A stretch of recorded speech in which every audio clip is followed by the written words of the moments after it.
참 아름다운 찬양이네요. 귀한 찬양을 하나님께 드려주셔서 감사하고, 앞에서 재롱 떨던 예쁜 아이도 제 손주입니다. 사람 하나가 얼마나 중요한지 모릅니다. 세계 역사를 뒤집는 것도 사람의 역사고, 세계를 고통 속에 몰아넣는 것도 사람의 일입니다.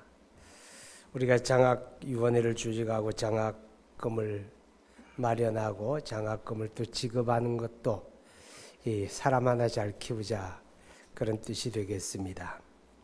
오늘 본문에 소개된 요셉이라고 하는 단 한 사람, 그 한 사람 때문에 한 나라가 살고 한 민족이 번성하게 되는 그런 모습을 봅니다. 그런데 그를 하나님이 그렇게 쓰신 겁니다. 요셉의 위대함과 요셉의 탁월함과 요셉의 특별함이 아니라 하나님이 그를 그렇게 특별하게 쓰셨습니다. 하나님이 그를 통해서 7년 동안 기근의 날이 닥칠 때 미리 준비하게 하시고, 그래서 이집트를 기근에서 구원하셨고, 또 아브라함의 후손을 이집트에서 400년 동안에 큰 민족으로 육성하는 그런 하나님의 일을 요셉을 통해서 하나님이 하셨던 것을 우리가 기억하게 됩니다. 하나님 앞에 쓰임받는 인생이 가장 행복하지요. 그런데 어떤 사람은 악한 도구로 쓰여지기도 하는데, 요셉은 하나님의 선한 일꾼으로 쓰여졌습니다. 이렇게 하나님 앞에 선하게 쓰여지는 그런 요셉 같은 그런 사람을 잘 길러내야 되겠죠. 근데 요셉이라고 하는 인물을 통해서 우리에게 하나님은 그리스도 예수를 보여주고 있습니다. 그러니까 요셉은 그 개인으로서도 중요하지만 바로 그리스도의 그림자라고 하는 입장에서 중요하게 우리에게 부각되는 인물입니다. 요셉이 고난받는 삶을 통해서 이 땅에 오신 하나님의 아들 그리스도의 고난받는 그리스도를 우리에게 보여주고 있지요. 바로 그리스도의 고난받는 모습을 우리에게 보여줍니다. 그리고 또 요셉을 통해서 7년 대한 속에서 하나님이 구원하시는 그 구원을 통해서 또 구원자로 오시는 그리스도를 우리에게 보여주기도 합니다. 그리고 이제 오늘 우리에게 읽었던 말씀 5절을 보게 되면, 당신들이 나를 이곳에 팔았다고 해서 근심하지 마소서, 한탄하지 마소서.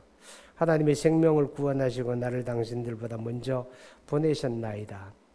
이렇게 요셉의 고백 속에는 그 형제들을 용서하는 그 용서의 모습이 나오게 됩니다.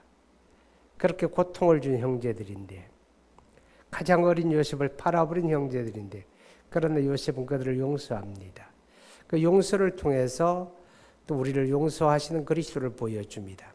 그리스도께서 십자가에 달려 자기를 십자가에 못 박는 그 사람들을 위하여 기도하죠. 아버지, 저들을 사하여 주옵소서. 저들이 자기의 하는 일을 알지 못하기 때문입니다. 이렇게 주님도 십자가에서 용서의 기도를 드립니다. 이렇게 요셉이라는 인물을 통해서 이제 역사 속에 오시는 그리스도 예수를 우리에게 보여주는 인물, 그가 요셉입니다. 그런데 하나님이 이 요셉을 통해서 위대하고 놀라운 일들을 이제 이루셨다고 제가 말씀을 드렸는데, 이 요셉이라고 하는 사람은 한마디로 말하면 믿음의 사람입니다. 여러분, 하나님 앞에 우리가 길러내야 하는 사람은 믿음의 사람입니다. 아무리 지혜가 대단하고 지식이 충만하고 그래도 궁극적으로 하나님 앞에 선하게 쓰임을 받는 사람은 하나님을 인정하는, 하나님을 향하여 경배할 줄 아는 믿음이 있어야 돼요.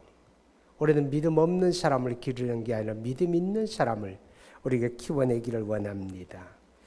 자, 그런데 믿음의 특징 가운데 가장 중요한 게 뭔가 하면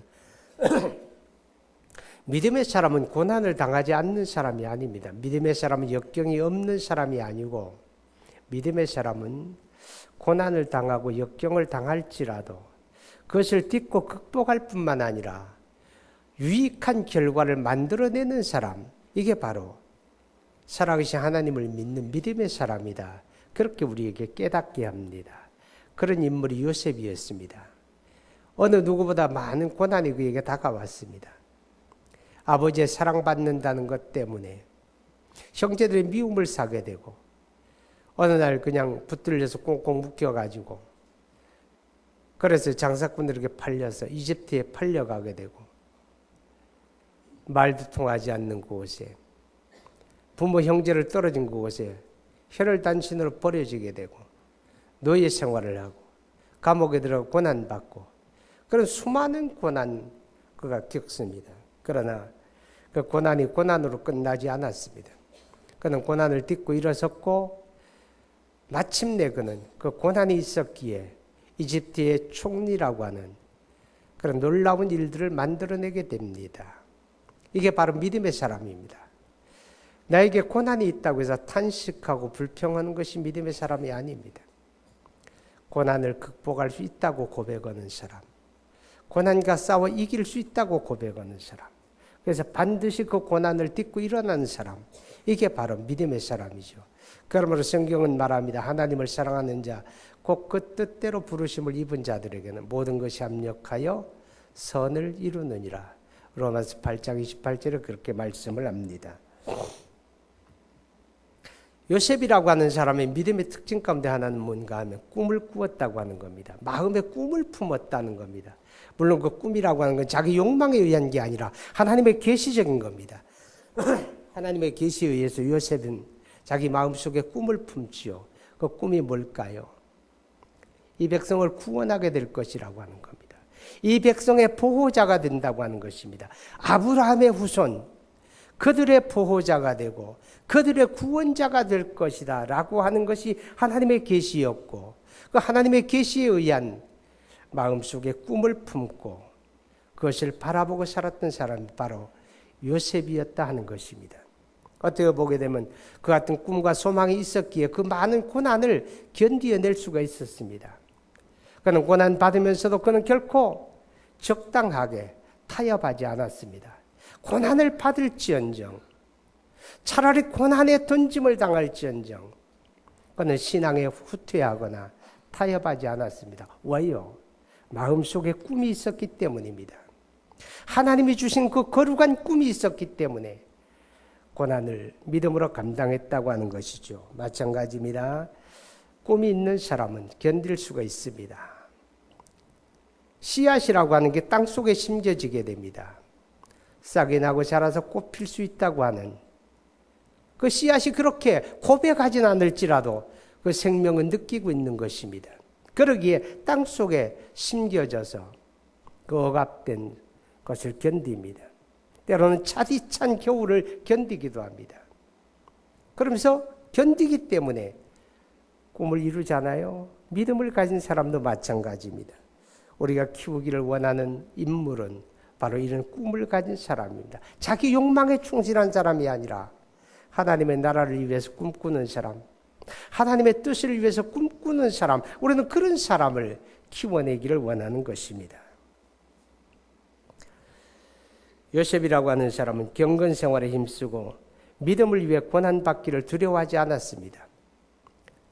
경건 생활에 힘썼다고 하는 것을 어떻게 알 수 있는가 하면 창세기 39장에 보게 되면 요셉이 보디발의 집에 팔려가서 그 집에 노예가 되었습니다. 그런데 사람들이 이것을 알았어요. 요셉은 여호와 하나님을 섬기는 사람이로구나. 요셉에게는 여호와 하나님이 함께 하시는구나. 여호와 하나님이 요셉을 복주시는구나. 여호와 하나님이 요셉을 형통하게 하시는구나.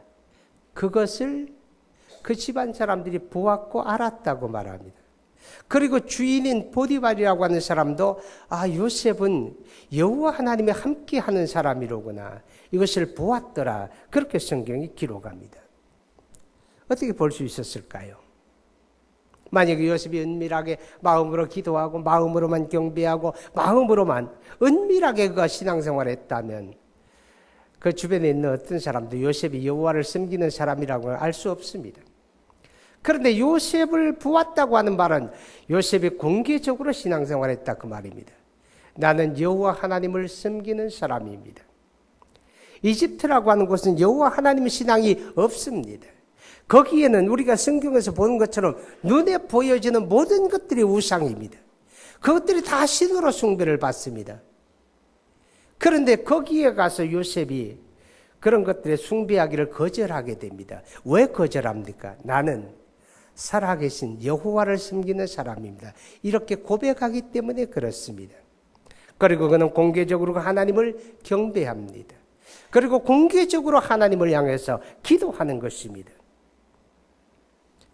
하루 이틀, 한 달, 두 달, 몇 번 그렇게 하다가 주저앉는 게 아니라 지속적으로 꾸준하게 기도할 줄 알고, 꾸준하게 하나님을 예배할 줄 알고, 꾸준하게 경배하는 그 요셉. 여러분, 오늘 이 시대를 살아가는 저와 여러분에게도 그게 필요합니다. 경건은 범사가 유익하다고 그랬습니다. 우리 경건 생활을 꾸준하게 감당해야 합니다. 그런 사람들이 하나님의 손길을 느끼게 됩니다. 그런 사람들이 고난도 견디게 됩니다. 왜요? 우리가 경건 생활이라고 하는 건 하나님을 앙망하는 것입니다. 하나님 바라보는 것입니다. 그게 경건 생활이에요. 그러니까 우리가 하나님을 바라보고 그분을 앙망함으로 인해서 그분으로부터 임하는 그 은혜가 있으니까 고난을 견디게 되는 것입니다. 고난이 왔는데 하나님을 앙망하지 못하고 현실만 바라보게 되고 사람을 바라보고 환경을 바라보고 형편 바라보고 그래 보세요. 어디에 희망이 있습니까? 좌절하고 낙심하고 자포자기하고 그럴 수밖에 없는 게 요셉이 아닙니까? 그런데 그가 고난을 견디는 것은 현실을 넘어서 모든 역사의 주관자가 되어 하나님을 그가 앙망하는 거예요. 바라보는 거예요. 그 경건 생활을 통해서 된 거예요. 그게 바로 믿음입니다. 믿음은 경건 생활을 하는 거예요. 여러분 41장 한번 보시기 바랍니다. 38절 39절 봅니다.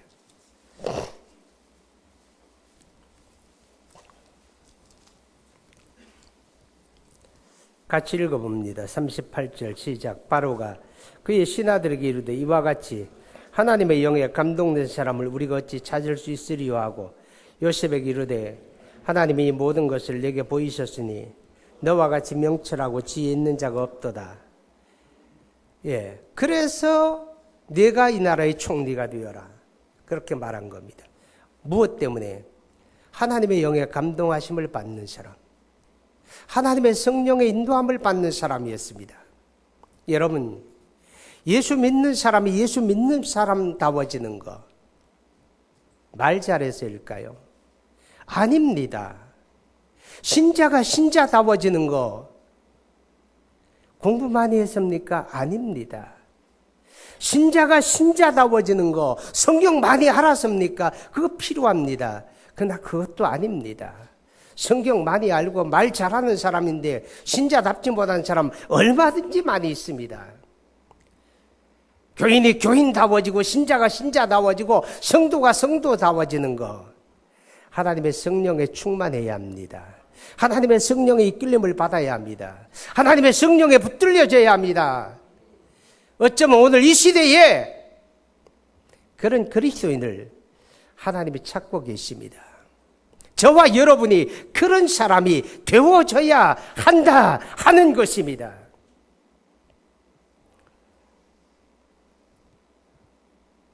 우리 교인들 가운데 가지는 착각들이 참 많습니다. 신앙생활을 오랜 연주 동안에 했다는 것 중요하지만 여러분 그게 자랑거리는 아닙니다.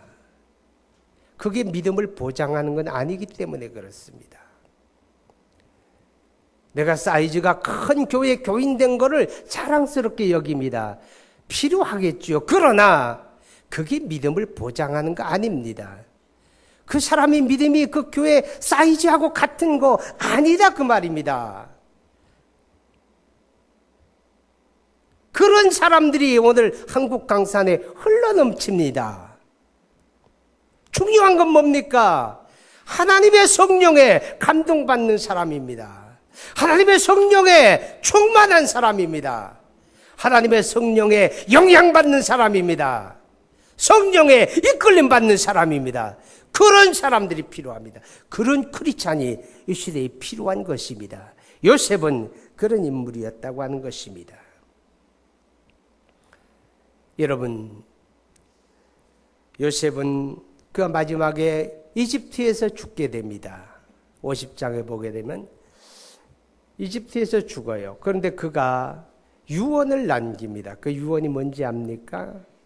내 재산이 엄청난데 이 재산을 어떻게 분배할까? 그런 거 하지 않습니다. 요셉이 재산이 많았겠죠, 그죠? 총리를 오래 지낸 사람이니까. 요셉이 죽으면서 유언한 게 뭔지 압니까? 하나님이 반드시 언약을 따라 너희들을 가나안 땅으로 이끌어 갈 것이다.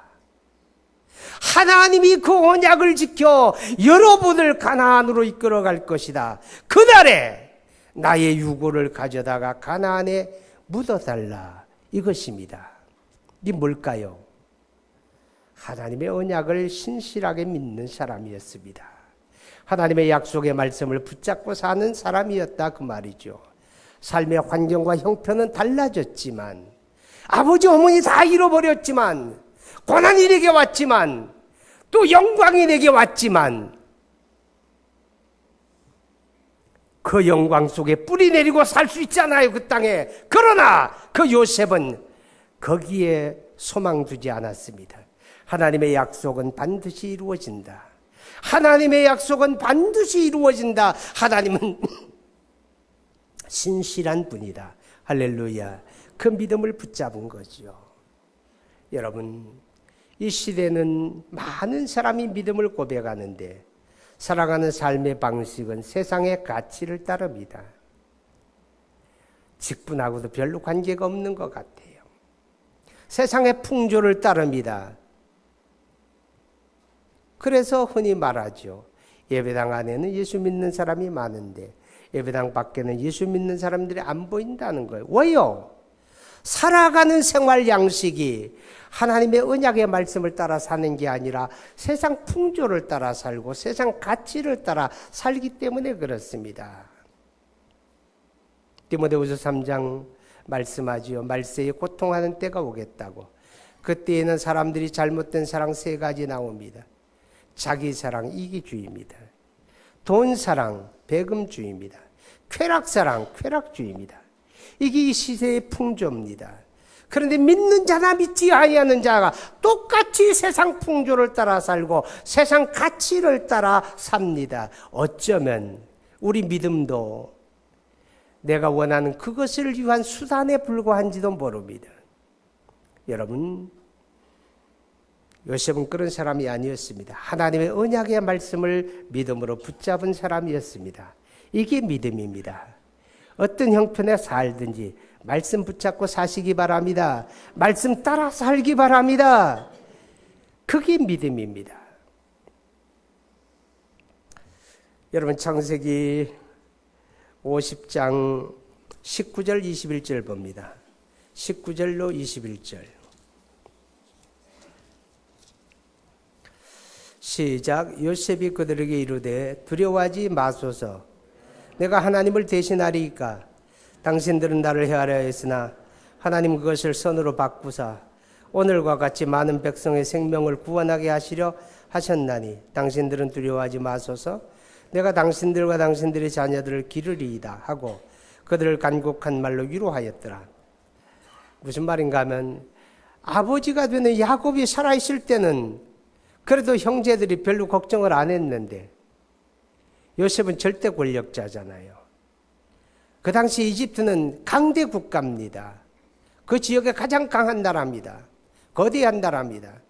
거기에 절대 권력자입니다. 그래서 그 형제들이 자기 요셉을 팔아버리고 양심의 가책을 받는데 그래도 아버지가 살아있으니까 설마 아버지가 있을 동안에 저가 미워도 우리에게 무슨 내색을 하랴 그랬죠. 근데 야곱이 죽었습니다. 야곱이 세상 떠났습니다. 그리고 나니까 눈치를 보니까 형제들이 지금 벌벌 떨고 있는 거예요. 숨도 크게 못 쉬는 거예요. 아버지 장례도 끝났으니까 이제 요셉이 야, 때는 됐다. 내가 복수하리라. 그러지 않을까. 그래서 걱정하고 염려하는데 그때 요셉이 말합니다. 내가 하나님을 대신하겠느냐. 여러분 두려워하지 마세요. 염려하지 마세요. 내가 여러분을 기를 것입니다. 내가 여러분의 보호자가 될 것입니다. 여러분 아니라 여러분의 자녀들까지도 내가 보호자가 될 것입니다. 이렇게 말합니다. 뭡니까? 요셉의 용서를 말하는 것입니다. 여러분 용서라고 하는 거 용서할 수 있는 거 용서하는 게 아니잖아요. 그리스도께서 우리 죄를 용서하기 위해서 그는 자기가 십자가를 지고 자기가 책임져 주심으로 우리를 용서한 겁니다. 내가 너희를 용서한 것처럼 너희도 서로 용서하라 이렇게 말하는 것은 그렇게 용서하라는 겁니다. 용서할 수 없는데 그 용서할 수 없는 그것을 차라리 내 아픔으로 간직하고 내 십자가로 간직하고 내가 희생하고 그래서 용서하라 이렇게 말하는 것입니다. 가능할까요? 과연 요셉이 그 용서가 가능했을까요? 가능했다면 그 이유가 뭐냐 그 말이죠. 형제들 때문에 내가 당한 고통을 생각하게 되면 이가 부두둑 갈린다고 말할 거 아니에요? 그런데 그 형제들을 만났을 때 말합니다. 그가 이렇게 말하죠. 오늘 5절에 보니까 당신들이 나를 이곳에 팔았다고 해서 근심하지 마소서, 한탄하지 마소서. 하나님이 생명을 구원하시려고 나를 당신들보다 먼저 보내셨나이다. 여러분이 나를 팔은 것 같지만 사실은 이게 하나님의 손길이었습니다. 하나님이 그렇게 하신 것이었습니다. 선한 목적을 가지고 이렇게 얘기합니다. 그렇게 얘기할 수 있기 때문에 요셉이 용서하는 거예요. 여러분, 이게 믿음입니다. 믿음은 뭐예요? 믿음은 하나님 편에서 모든 걸 보는 게 믿음입니다. 만약에 요셉이 현실을 하나님 편에서 보니까 이거 형제들이 나를 팔아버리기 전에 하나님이 계획하셨구나. 우리의 구원을 위해서 하나님이 섭리하셨구나. 하나님이 뜻하셨구나 하는 걸 깨닫잖아요. 하나님 편에서 보니까. 반대로 이걸 사람 편에서 보게 되면 어떨까요? 이런 죽일 놈들. 뭐 나를 팔고 이제 와서 먹고 살겠다고 양식 구하러 와? 이렇게 되겠지요. 우리가 모든 것을 사람 편에서 자꾸 보니까 마음이 곡해하게 되고 다쳐지게 되고 삐지게 되고 원망하게 되고 불평하게 되고 원수 맺게 되고 그런 거예요. 이건 믿음 아니에요. 이 세상 사람 다 그렇게 봐요. 근데 믿음의 사람은 어떻게 보는가 하면 무엇을 보든지 어떤 사건과 어떤 형편과 어떤 처지를 보든지 내 입장에서 보는 게 아니라 하나님의 입장에서 보는 거예요. 아멘. 이게 믿음입니다. 하나님 입장에서 바라보게 되면 하나님 편에서 보게 되면 이해가 되는 거예요. 그래서 용서가 가능하다 그 말이죠. 바로 요셉은 그 같은 믿음의 사람이었습니다. 기억하시기 바랍니다. 용서라고 하는 건 선으로 악을 이기는 길입니다. 악을 악으로 갚으면 악에 지는 겁니다. 로마 12장에 주님 말씀합니다. 악에게 지지 말고 손으로 악을 이기라고 합니다. 오직 용서만이 그게 가능하다 그 말이죠. 오늘 저와 여러분 이 시대 속에 우리 하나님의 쓰심에 합당한 그런 일꾼 되었으면 좋겠습니다. 앞으로 우리 교회가 이 장학기금을 통해서 참으로 시대 속에 하나님의 요셉처럼 쓸 수 있는 그런 일꾼들을 배출할 수 있는 복이 있기를 간절히 소망합니다. 기도합니다. 하나님 감사합니다. 우리의 작은 손길들이 모여서 우리가 장학기금을 마련할 수 있게 하시고 하나님 나라를 위해서 사람을 키우는 일에 헌신할 수 있게 하심을 감사드립니다. 우리가 하기 전에 하나님의 은혜가 있었고 하나님의 도우심이 있었고 하나님의 복주심이 있었습니다. 그러나 이것이 완성이 아니라 이제 시작이 되게 하시고 더 많은 꿈을 갖고 하나님의 나라를 위하여 이 아름다운 사역을 감당할 수 있게 해주십시오. 이 귀하고 보람된 일에 영양껏 참여하고 함께하는 모든 손길들이 복되고 영원히 하나님의 나라에 빛나게 하여 주시옵소서. 예수님의 이름으로 기도합니다. 아멘.